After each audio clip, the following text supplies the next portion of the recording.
Ninth class का exercise 8.2 का question number 6, जो कि इस एक्सरसाइज का लास्ट क्वेश्चन है। क्वेश्चन है A B C is a triangle right angle at C, यानी कि हमारे पास ए बी सी ये कोई ट्रेंगल है और जो सी पर राइट एंगल है, यानी यहाँ सी पर 90 डिग्री का एंगल बनाता है। आगे है question, a line through the mid point M of hypotenuse A B and parallel to B C intersects A C at D. और जो हाइपोटेनस का मिड पॉइंट है वो है एम। एम से कोई लाइन ड्रॉ की जाती है बी सी के पैरेलल, जो ए सी को डी पॉइंट पर इंटरसेक्ट करती है। सो दैट, तो हमें प्रूव करना है। इस क्वेश्चन में 3 पार्ट्स हैं, तीनों पार्ट्स को हम एक एक करके सॉल्व करेंगे। तो सबसे पहले इसका फर्स्ट पार्ट है D is the mid point of A C, यानी फर्स्ट पार्ट में हमें प्रूव करना है कि जो D है ए सी का मिड पॉइंट है। तो इसके लिए हम देखेंगे ट्रेंगल ए बी सी में जो एम डी है बी सी के पैरेलल है और जो एम है ए बी का मिड पॉइंट है। तो इसका मतलब D मिड पॉइंट हो जाएगा ए सी का, ये हो जाएगा converse of mid point theorem से। तो इसे हम यहाँ लिखें, यानी कि फर्स्ट पार्ट में है M D parallel B C, M D parallel B C, यानी कि जो एम डी है बी सी के पैरेलल है और एम ए बी का मिड पॉइंट है।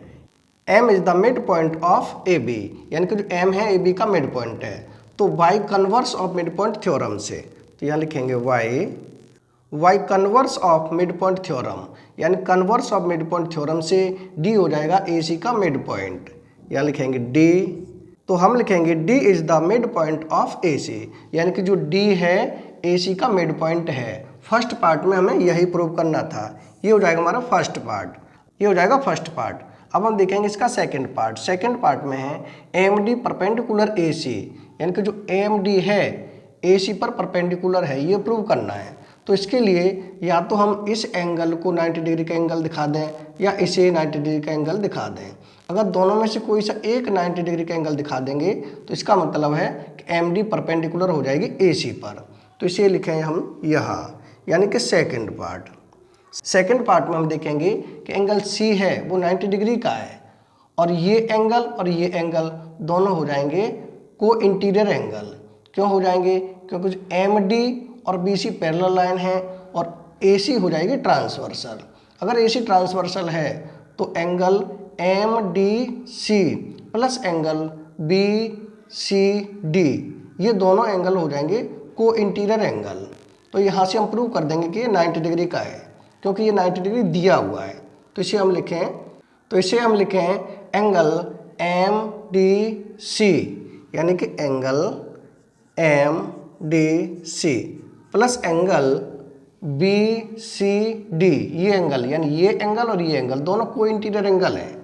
यहाँ लिखें angle B C D equal to हो जाएंगे 180। ब्रैकेट में लिखें को इंटीरियर एंगल, यानी ये को इंटीरियर एंगल है, इसलिए इनका सम है 180 है। तो एम डी सी ये वाला एंगल, इसे हम प्रूव कर रहे हैं, यानी कि यहाँ लिखा है एंगल। तो angle M D C plus angle B C D, ये एंगल हमें दिया हुआ है कि 90 डिग्री का है।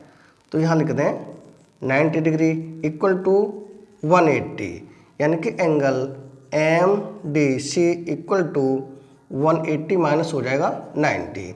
तो angle M D C equal to 180 में से 90 माइनस करेंगे तो यहाँ हो जाएगा 90, यानी कि हम ये प्रूव कर चुके हैं कि M D C angle 90 degree का है। एम डी सी ये एंगल है 90 डिग्री का है। अगर ये 90 डिग्री का है तो एम डी परपेंडिकुलर हो जाएगा ए सी पर। तो लिख सकते हैं therefore M D perpendicular A C, यही हमें प्रूव करना था, जो कि प्रूव हो चुका है। ये हो गया हमारा सेकंड पार्ट। अब हम करेंगे जहाँ थर्ड पार्ट करें यहाँ पर।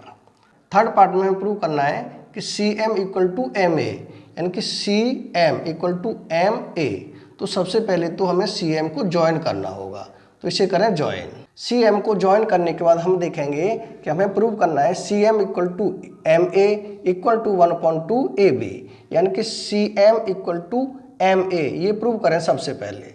तो इसके लिए हम लेंगे ट्रायंगल ए एम डी और ट्रायंगल सी एम डी, इन दोनों ट्रायंगल में यहाँ लिखें in triangle A M D and triangle C M D. इसमें हम देखेंगे कि जो ए डी है सी डी के इक्वल होगा। क्यों होगा? क्योंकि डी है ए सी का मिड पॉइंट है। यहाँ लिखें A D equal to C D, bracket में लिखेंगे D is a mid point of A C, यानी कि जो डी है ए सी का मिड पॉइंट है, तो ये साइड इसके इक्वल हो जाएगी। अगला पॉइंट हम देखेंगे कि ये एंगल और ये दोनों ही 90 डिग्री के हैं, तो लिखेंगे angle M D A, angle M D A equal होगा एंगल एम डी सी के, एंगल एम डी सी।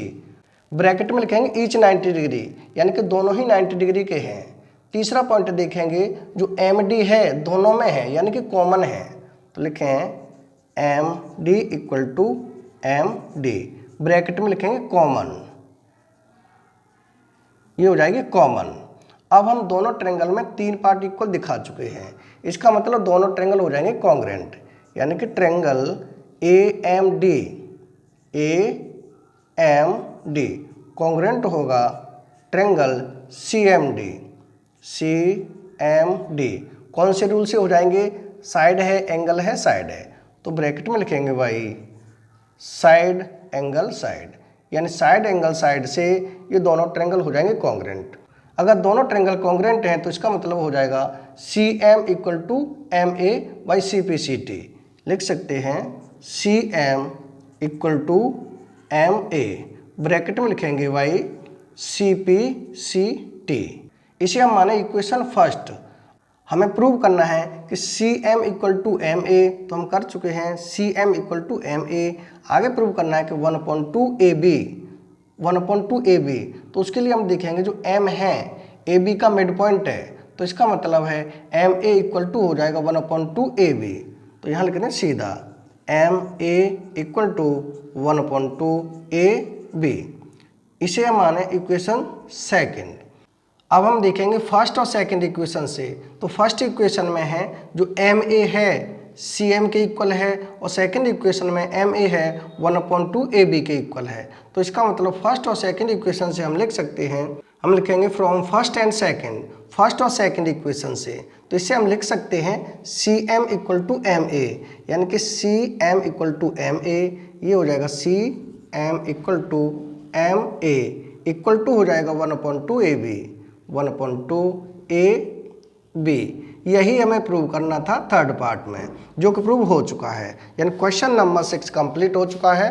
अगर वीडियो पसंद आए तो लाइक और कमेंट जरूर करें। नेक्स्ट वीडियो में फिर मिलेंगे नेक्स्ट क्वेश्चन के।